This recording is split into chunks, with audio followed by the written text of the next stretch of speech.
ఆయన మనలో ఎవనికిని దేవునికి మహిమ.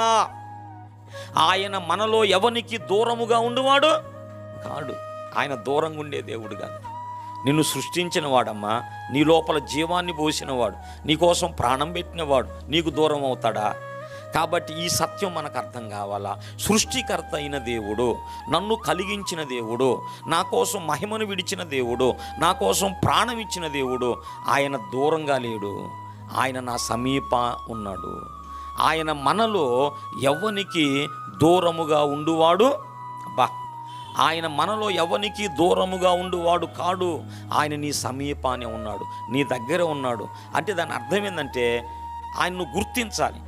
ఆయన మనలో ఎవ్వనికి కూడా దూరముగా ఉండువాడు కాడు. దూరంగా ఉండే దేవుడు కాదు, నీ దగ్గరే ఉన్నాడు. నువ్వు మోకరించు, నువ్వు ప్రార్థించు, నీకు జవాబు చెబుతాడు. దేవునికి మహిమ కలుగునుగా. నువ్వు ప్రార్థించు, నీ ప్రార్థన వింటాడు.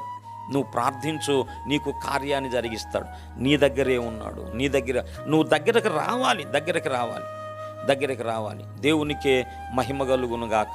మరి పంజాబ్ రాష్ట్రంలో సాధు సుందర్ సింగ్ అనే భక్తుడు జీవించాడు, దేవుని సన్నిధానానికి వెళ్ళాడు. అయితే ప్రారంభంలో ఆయన బాల్యం నుంచి కూడా మరి తల్లిదండ్రుల సంరక్షణలో చాలా భక్తి కలిగినటువంటి వ్యక్తిగా పెరిగాడు. జీసస్ అంటే అస్సలు పడదు ఆయనకి. ఇక అందరిని కూడా ఒప్పుకుంటాడు, కానీ ఒక జీసస్ అంటే మాత్రం ఎందుకు ఆయనకు అంత ద్వేషం ఎందుకు వచ్చిందో తెలియదు. బాల్యం నుంచి కూడా యేసు ప్రభు అంటే చెప్పలేని ఒక ద్వేషాన్ని పెంచుకున్నాడు. అయితే మంచి భక్తిపరుడు, తను నమ్ముకున్న దాని విషయం అయితే మాత్రం చాలా భక్తిపరుడమ్మా. ఆయన స్కూల్లో కూడా క్లాసులో ఫస్ట్ వచ్చేవాడు. ఒక సందర్భంలో మరి క్లాసులో ఫస్ట్ వస్తే ఆయనకు ఒక బైబిల్ ప్రజెంట్ చేశారు. ఆ మిషనరీ స్కూల్ వాళ్ళు ఒక బైబిల్ ఇస్తే పిల్లరా, ఆ బైబిల్ని ఆయన ఇది నాకు ఇచ్చారేమిటి, ఇది ఎవరు చదువుతారని చెప్పి దాన్ని చించి కాల్చిన వ్యక్తి సాధు సుందర్ సింగ్ గారు. దాన్ని కాల్ చేశాడు, నాకు అవసరం ఈ బుక్ అని చెప్పి. అంత భక్తిలో పెరిగినటువంటి వ్యక్తి కొన్ని సంవత్సరాలకు ఆయన మానసిక శోభలోకి వచ్చేసి ఒక డిప్రెషన్లోకి వెళ్ళాడు.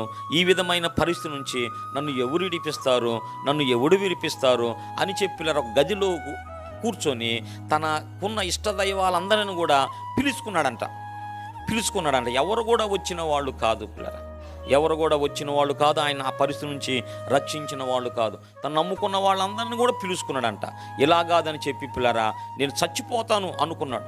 నేను ఇలా నాకు గనక జవాబు ఇవ్వకపోతే రేపు చచ్చిపోతానని ఆ రాత్రి కాలం అంతా కూడా పిల్లరా, ఇక నెక్స్ట్ చచ్చిపోతాడు, నెక్స్ట్ డే రైలు కింద పడి చనిపోవాలనుకున్నాడంట. ఆ రాత్రి కాలం తన ఇష్టదైవాళ్ళందరినీ పిలుచుకున్నాడు. మరి తెల్లవారు ఏకూజాము అవుతుంది. నాకు జవాబు రాకపోతే ఏకూజామున వచ్చే ట్రైన్ కింద పడి చచ్చిపోతాను అనుకున్నాడు. తన తీర్మానం అది. తనకు ఎవరు జవాబులు ఇవ్వకపోతే. అలాంటి పరిస్థితిలో పిల్లరా పిలిచాడు, అలసిపోయాడు. ఎందుకో పిల్లరా, ఇక తెల్లవారబోతుంది, ఇక మరణానికి సిద్ధమవుతున్నాడు. నేను ఇంతమందిని పిలిచాను కదా, ఎవరు నాకు జవాబులు ఇవ్వలేదు.